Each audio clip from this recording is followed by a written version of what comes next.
The oceans of the world contain a vast array of marine mammals. And an amazing variety of seals, sea otters, dolphins, and the most magnificent of all sea life, the whales.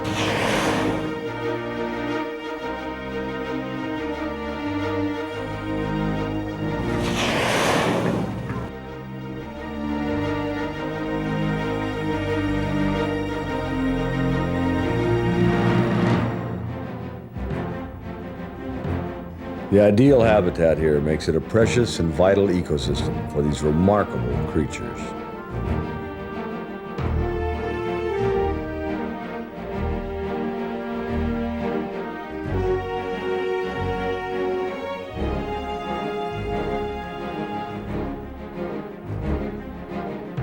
Here we are at the Santa Barbara Museum of Natural History in Mission Canyon, and I'm in front of the skeleton of the blue whale that was taken off the beach back in 1980, and a specimen that we flenced down over a 6-week period, and then it took us roughly 2 years to get it prepared to put in position as you see here.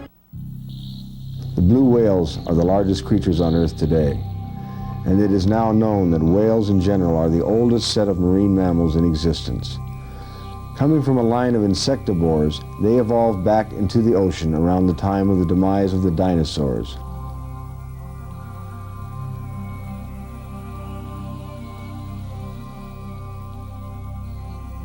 The reproductive cycle of these majestic creatures is based on a migratory cycle that in blue whales have a gestation period of approximately 1 year.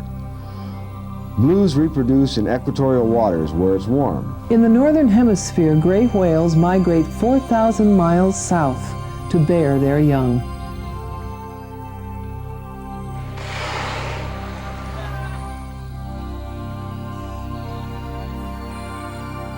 The flippers in all whales are similar in structure to that of the human arm. They act as a steerage organ. When held close to their bodies, the whales are propelled forward, swimming at speeds of nearly 25 miles per hour. As they stick out one flipper or the other, they are able to execute a turn because of the resistance of the water against the flipper. The lifespan of the whale is believed to be about 60 or 70 years, slightly shorter than that of humans.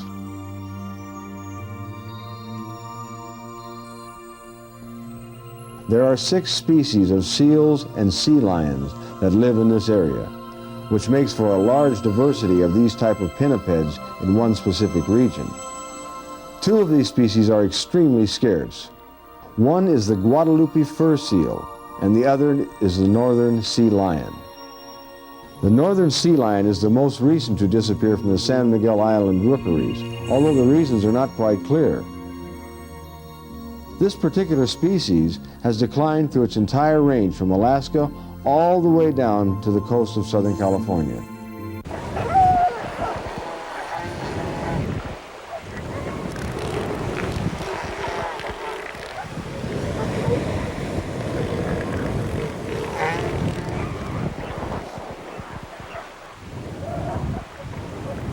The elephant seal, which currently thrives in great abundance in this region, have expanded successfully since the end of the fur and oil trade in the late 19th century, when they were thought to be very nearly extinct. They have now recovered from a very small population to easily over 100,000 individuals. Then there's the little harbor seal, which makes its home not only on the islands off the coast, but on the mainland as well.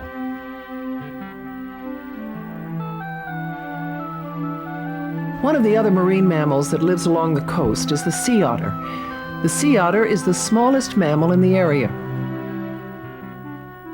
They inhabit areas mostly up along the central coast, although occasionally are seen around the Channel Islands. There was a large group some years ago on San Nicolas Island, but none stayed, swimming up through the Santa Barbara Channel. This region historically was a habitat for sea otters, and in time, if allowed to spread naturally, they will recolonize the productive ecosystems around the channel and perhaps around the mainland coast.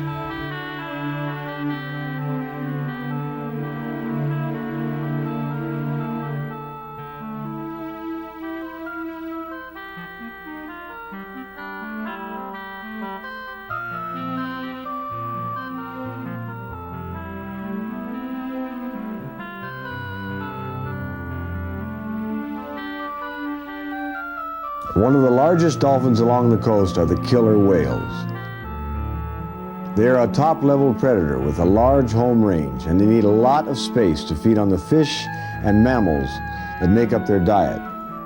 They are a very striking and identifiable creature with their beautiful black and white patterns and the large dorsal fin on the males. The great diversity of sea mammals that exist in this region is conducive to such a large number of these giant predators. There are tens of thousands of seals along the California coast, and in some years great runs of salmon. It is an ideal habitat to support such top-level predators as these. There are over 30 species of whales, dolphins, and porpoises along the California coast, and at any given time, there is at least one here in terrific abundance. Dolphins are highly communicative. They use sound as communication, but also as sonar to find food. There's a lot of interaction with dolphins, sometimes exhibiting dominant behavior. It is not uncommon to see one dolphin riding in the wake of a boat and have another come up and nip it and take its place. Common dolphins are split into two species. There is a pod here that coalesces into perhaps 2,000 animals, and they are really spectacular to see.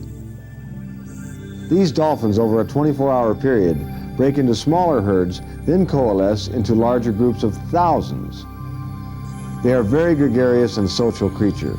Their survival is indicative to their herd formation. There is strength in numbers. Unlike the big baleen whales, who either travel alone or in groups of 2 or 3, they don't have the attachment of dolphins. They are truly exciting creatures to watch. If you were to look at these aquatic sea mammal brains, dolphin particularly because it's the one I'm most familiar with, as a neuroscientist, when I first saw a physical model of a dolphin brain, I was blown away. And the reason I was blown away is the complexity of the structure that these mammals house is every bit as complex as the human nervous system. When I look at the great ape brains, they pale in comparison. There's a quantum leap, almost the difference between, or it's equivalent to the difference between human and chimp and dolphin and chimp. Human are on par with their complex neural structures. They have the hardware to be where we are intellectually.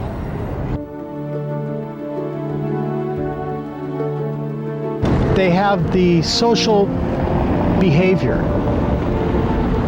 that is every bit as complex as human behavior, to the limits of that their environment allows. They're probably one of the only animals that leaves its natural environment to come check out humans. When dolphins in the wild will come on over in a sense of curiosity. You're not just there with them, they come and seek out. They have this level of curiosity. And they also have an attention deficit. They're bored very easily. And it's like, come on, human, do something, you know. It's a very interesting kind of phenomena. And if you just look at each one of these points in itself is potentially trivial. But when you start putting out all of these points into this map, you say, gee, there's a lot of pieces of the puzzle that look a lot like our puzzle, the human puzzle. Not all of it's the same, but there's fundamental key parts that are the same.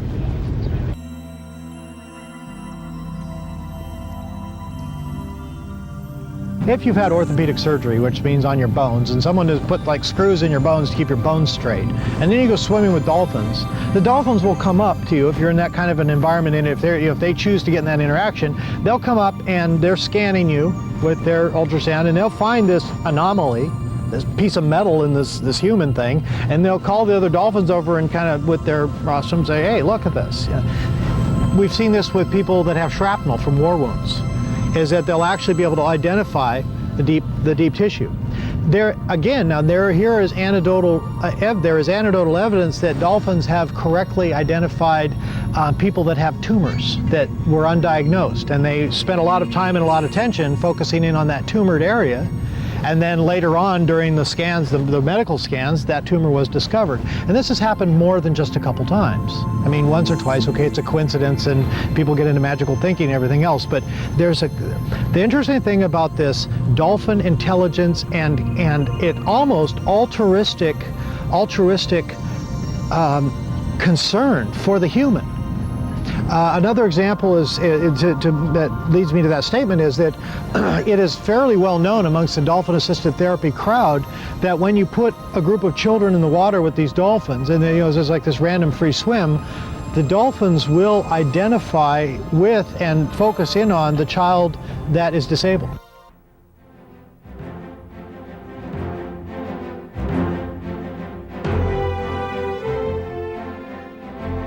Our oceans tell us the condition of the earth. They play an essential role in the web of life. The sea mammals are the metaphysical spirits of the sea.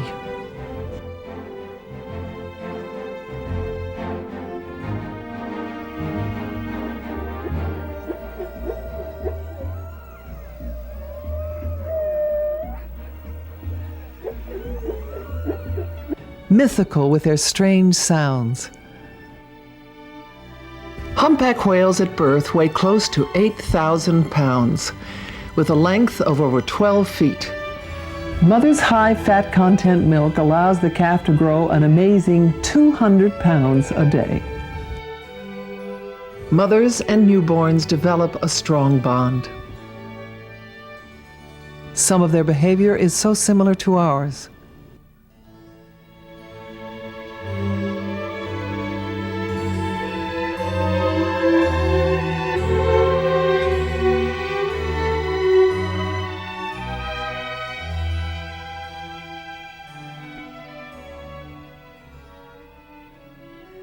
There's so much excitement when we humans make contact with these extraordinary beings.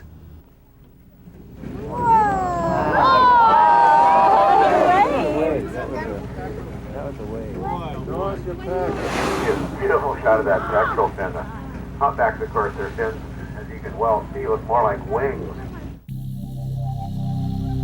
All of these mammals are making a comeback from near extinction. Yet, some like the humpback whales, 15,000 worldwide, and the blue whales with less than 10,000 worldwide, still have a ways to go. These blue whales recently are making their presence known off the California coast. They can reach the phenomenal size of 110 feet long, weighing in at 170 tons, swimming at speeds up to 25 miles an hour. They are very elusive. Blue whales are the loudest creature on Earth. They make sounds at 180 decibels, louder than a jet engine.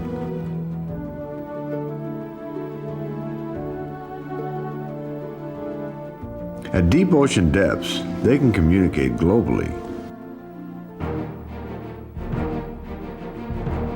I've been whale watching here in Santa Barbara since 1973. Started off originally watching the California gray whales as they were moving up the coast, and we were very excited in those early years because the number of animals in the herd had come up to about 8,000 animals. It was quite an increase from just a few hundred animals in the 40s, and so we were all very excited that it looked like the gray whale was going to survive as a species. Well, now, 1996, we have almost 25,000 California gray whales, so it's really a tremendous increase. And with this increase in the number of animals has been a lot of increase in public awareness, not only of the gray whale, although I think the gray whale is the one that triggered this whole thing, but now of the humpback and the blue whales. And as these animals are starting to move back into the California waters here, particularly here in the Santa Barbara Channel, there's a lot of public enthusiasm and interest in these beautiful animals. And for very good reason, because the humpback and the blue whales are the most exciting animals in the ocean to me. The humpback because they're so friendly. I mean, they often will come right up to the boat. Last summer, in every single day, it was calm. We could predict it. If we had calm seas, we knew we were going to get friendly approaches by humpbacks, and we got them every single day where they'd come up and hang around the boat. It was really remarkable. The blue whales, they have their own aura about them. They have this presence, this sense that you can feel, and it's palpable when you get into the presence of these animals. They're huge. I mean, not only are they the largest animal that's ever been on the face of the earth, but they are incredibly beautiful. And now, in the last couple of years, they're beginning to show us friendly behavior also, like the humpbacks do, coming right up to the boat and hanging around sometimes for hours at a time.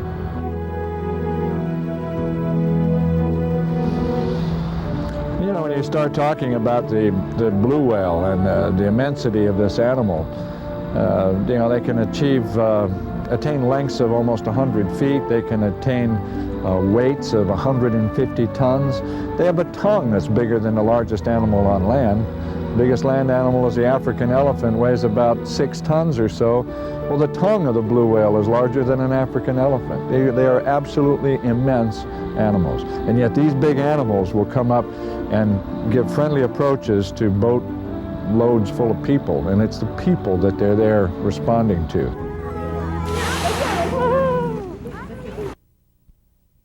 The recent increase in interest in sea mammals has extended their popularity beyond what is normal traditional marine biology and behavioral studies. Phenomena has been reported consistently in the past 10 to 15 years of actual events where people have their state of health has been impacted by an interaction with dolphins. This raises quite a bit of questions. Is this a placebo effect, or is there some biological mechanism that can account for this phenomena? There is a phenomena, and it's been reported by anecdotal studies, and that's a nice scientific way of saying they really weren't very objective in the studies and the evaluations. Some key examples of where this human-dolphin interaction has come into play has been with Down syndrome children and autistic children.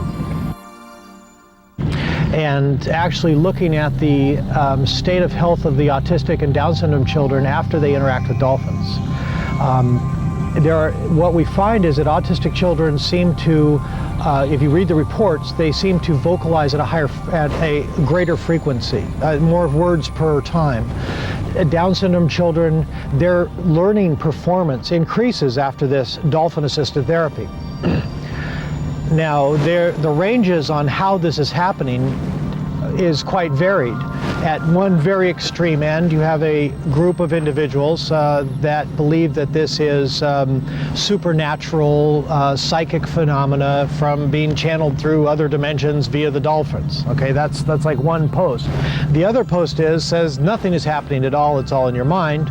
And the real good middle ground says that we really need to study the environment around the human-dolphin interaction while it's occurring. Listen to sound with hydrophones and try to find out if we can find some possible mechanisms that can account for this phenomena.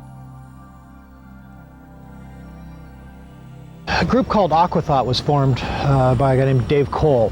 And what he wanted to do was, he's one of a group of what we call ourselves neurohackers. We're people that are looking at the human nervous system and looking at information technology and looking for ways to intelligently link the two. And I don't mean implanting probes deep in your skin or something, but there's ways to couple these together. And he got interested in the physiologic evaluation of Down syndrome children after their swim with dolphins, specifically to look at their change in brainwave activity from the pre-swim to the post-swim state. And it was really, even though it was by some measures a trivial study, I mean, it wasn't very complex, it was the first in a series of experiments designed to actually define and to identify and then define and parameterize what is the physiologic response, what is actually happening in the body. We're watching their changes in performance. We're watching these kids learn better. We're watching them speak better. We're seeing people with chronic back pain reduce their medication requirements. We're seeing all this phenomena. So we see it.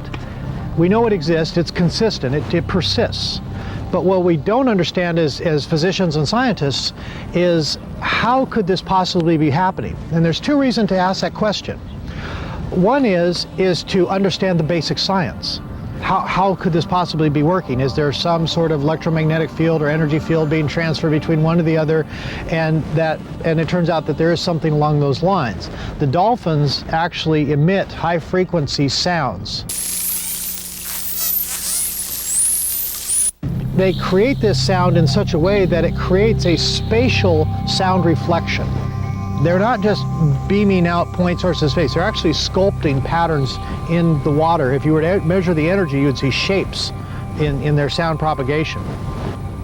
So that's pretty interesting, because when you're in the water as a human, you're nothing but a dense bag of seawater, and they can see right through you. Dolphins basically are ultrasound engines.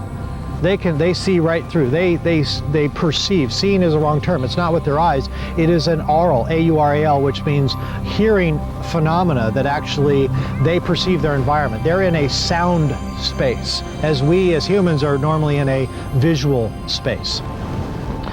So there's this sound energy emission that turns out has enough energy to alter physiologic properties within human tissue.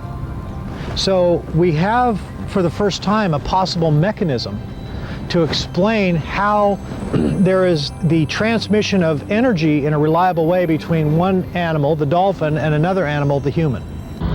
You know, this explosive discharge of air that these animals make as they exhale, the thing that makes the blow that you can see, is really remarkable. That air will come out of there at sometimes 300 miles an hour. It makes a blow in the large animals you can see from several miles away.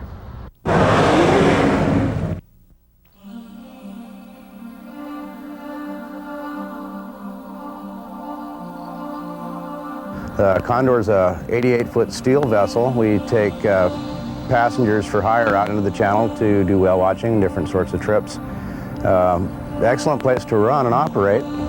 Quite an assortment of animals that we have here. One of the largest diversities of cetaceans anywhere in the world. Here in the Santa Barbara Channel is a real dynamic area.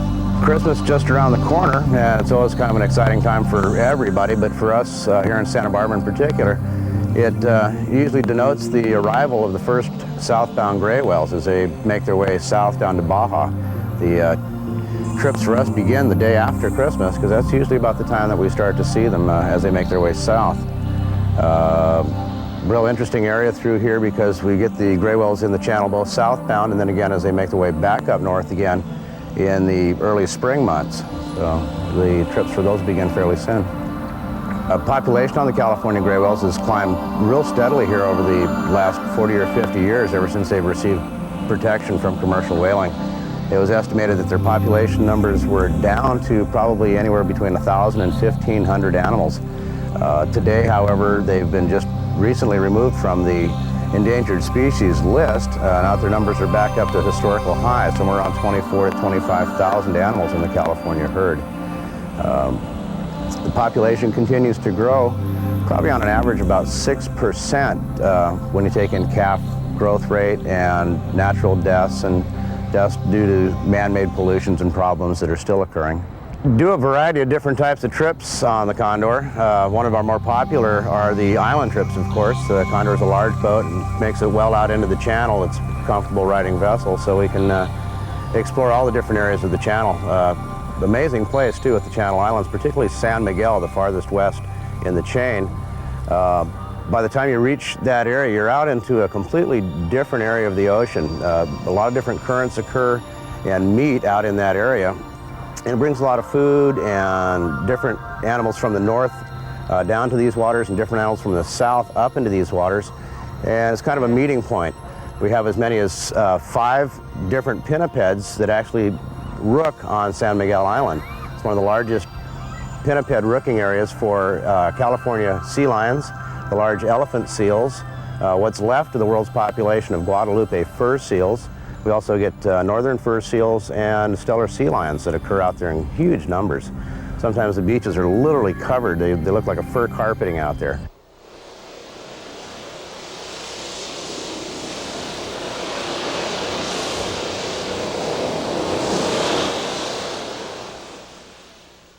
The northern elephant seal is continually expanding its range. At one time, all of northern elephant seals were found on just a couple of beaches out at San Miguel Island around Point Bennett and Tyler Bight.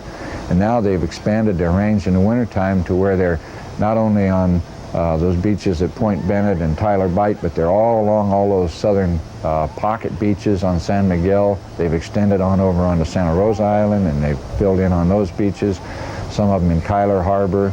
And now they're increasing their range on the mainland, all the way from Ano Nuevo, all the way south to almost down to San Simeon now. There are pocket beaches that hold northern elephant seals.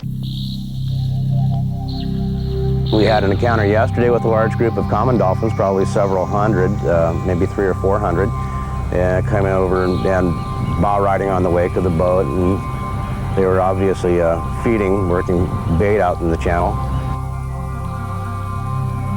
The other day we had several Delph porpoises come over and ride the bow wave. Kind of unusual for this species.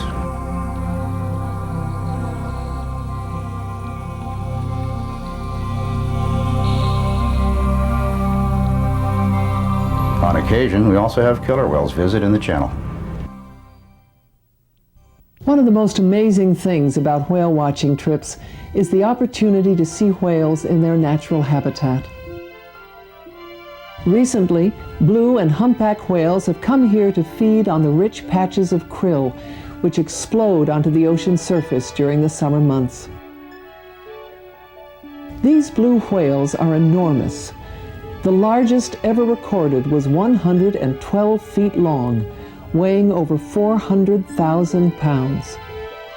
To watch an animal of this size feed in the fashion that they do is nothing but extraordinary.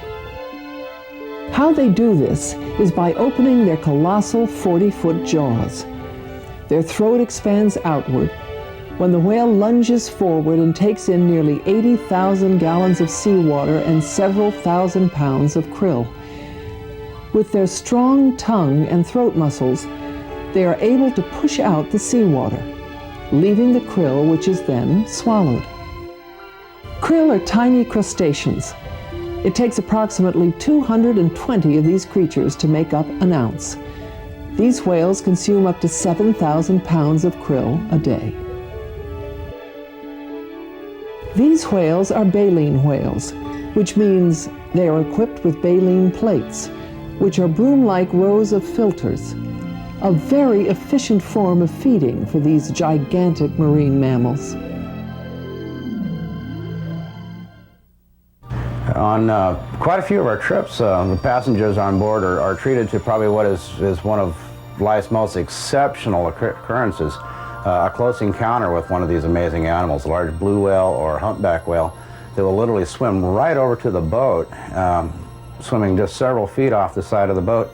And it seems that they definitely are making some type of a contact, whether it's just a curiosity in the boat, which is most likely, or what. The reason has not been established yet, but the outcome is still the same. These incredibly huge animals swimming just several feet off the boat, completely visible. Among the other behaviors that we'll see is a type of a maneuver that the whales do is called a spy hop, where they'll actually just bring a portion of their body up out of the water and then sink back down in. Not quite a full breach, but not really quite sure why they do it, but it appears to be that they're trying to take a look at what's above the surface around them. We'll have the whales literally several feet off the side of the boat sometimes, and they'll come up.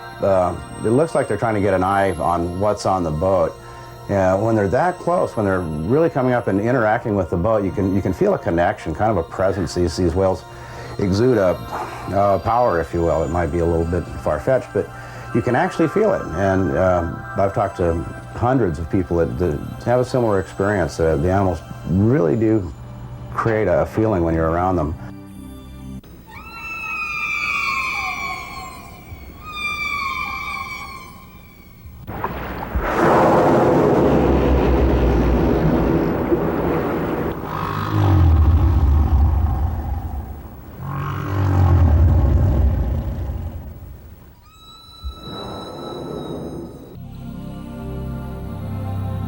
The world-renowned Santa Barbara Museum of Natural History plays a vital role in the community in that they are providing a constant update on the condition of the marine life in the region.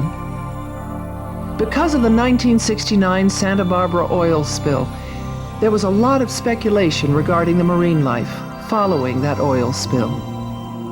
The museum's scientific staff was able to verify a lot of those speculations. We've seen a dramatic increase in the amount of sea life that's off our California coasts. And that sea life ranges from the small things that are in tide pools to at the sandy bottoms near ocean outfalls, all the way up to what people will see most of, like whales and dolphins and sea lions. And it's kind of exciting to see that whole range of animals coming back. It's really hard to make a direct correlation between more sea mammals and less pollution, but we can see the effects on the smaller, lower animals. So we think that there may be a direct correlation to the marine mammals that are swimming out here in the bay. It's kind of exciting as well that all these pollution regulations and things like that have paid off, and that more people are coming back to the bay, and they come back to see these animals. They go out on whale watching trips. They can even see them from the shore. And it gives people a better connection to the bay and to our coastal waters, rather than just thinking, oh, well, that's a dead bay, I'm not going to go swimming out there, or I'm not even going to bother fishing. It's amazing the kind of recovery that can happen in an ecosystem when you quit polluting it and work on cleaning those pollution sources up, like sewage treatment plants and stormwater, which is our largest source of pollution to the near shore. People need to realize that everything that's on our streets goes directly to the ocean without any treatment whatsoever. Gilda Bay has worked hard to fight pollution from sewage treatment plants, from industrial sources, and from stormwater. And we need your help as well. We need your help so that you realize what's on your streets goes directly to the ocean without any treatment whatsoever.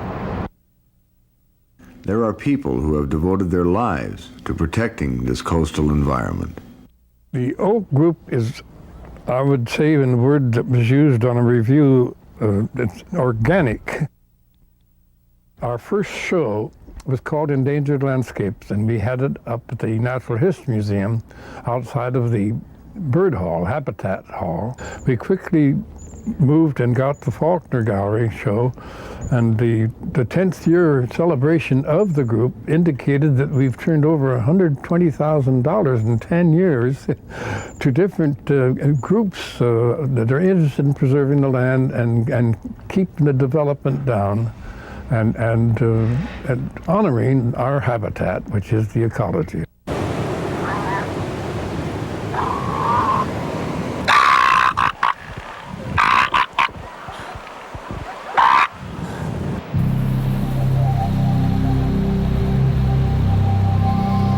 After the 1969 oil spill, a lot of groups formed in Santa Barbara to address environmental issues and to better protect our coast from environmentally damaging projects like offshore oil development.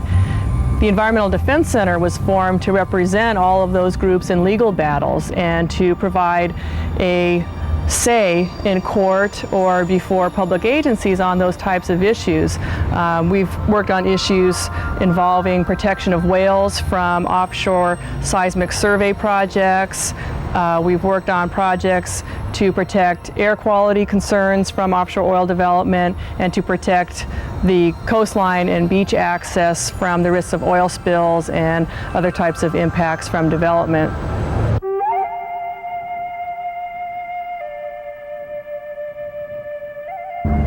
Well, the Chumash people are the keepers of the Western Gate. And in many of our stories, from my understanding, is that when the spirits of the ancestors, when people die, and that the spirits go to the west where the sun sets.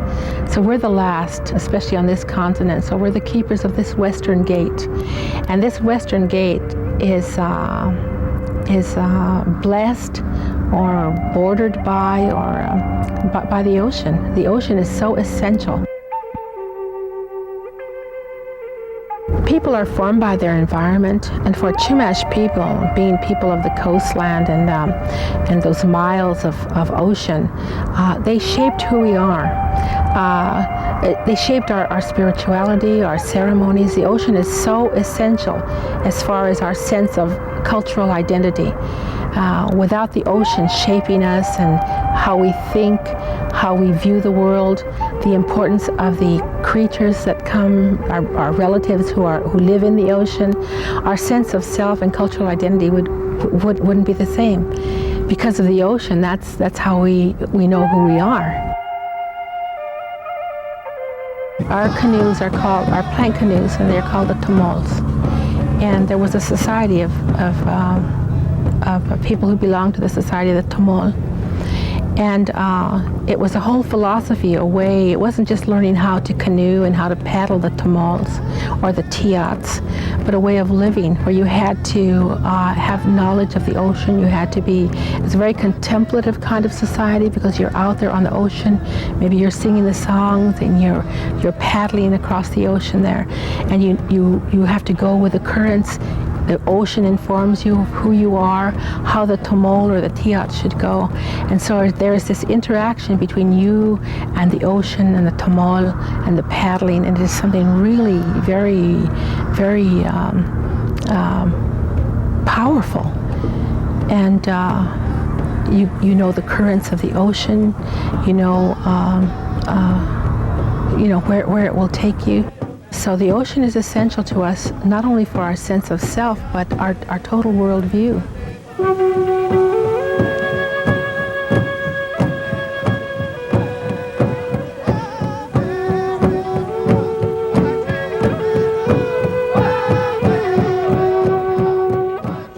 It's a holy underworld. It is, and unless you're out there, paddling in the Tamols or going from the islands, as they did in the old days, from the islands to the mainland, and trading down here with the Tongva people, and learning from one another. There was a large trade route that went all up and down the coast, and so these people who belonged to the Tamol societies and the Tiat societies, they knew the ocean. They understood things. So they were very respected people because they did know the ocean in a more intimate way than people who just lived along the coastline. Chumash people lived on the islands off the coast of California for thousands and thousands of years. And there was a time, though, that it became very crowded, according to our stories. And Kakunupmawa, the sun, the great mystery, thought it was time for the people to move to the mainland. And so a bridge was formed from the big island of Lemieux all the way to the mainland. And the people began the long walk across to the mainland. And they were told not to look down or they would get dizzy and fall. But some of them fell, and they fell down into the deep.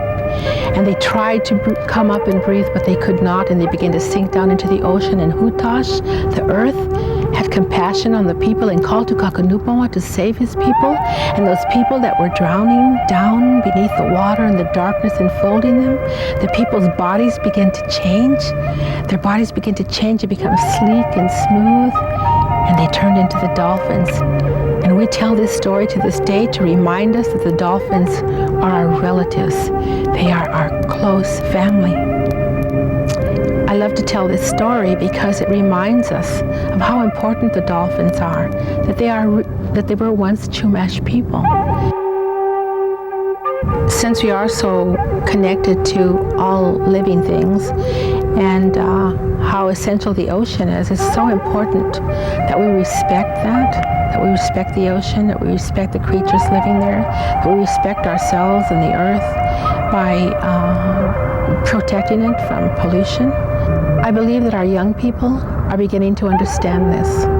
And maybe if we listen to our young, who seem to be knowing a little bit more about this than the adults do, the wisdom of the children, the wisdom of the elders, if we listen to them, maybe we can all, find a way to be more aware and more respectful of our environment. What we're looking at here is the potential for meaningful interspecies communication. One of the benefits is that when you start considering that the aquatic mammals, the sea mammals, actually may have conscious interactions with each other, as similar as we do with humans, you learn to be a little bit more sensitive to the environment. It is generally a fact that people that are pro-dolphin research are also ecologically sensitive to a higher degree than the average population. They are also people that are looking at wellness, at actually maintaining states of good health as opposed to curative medicine.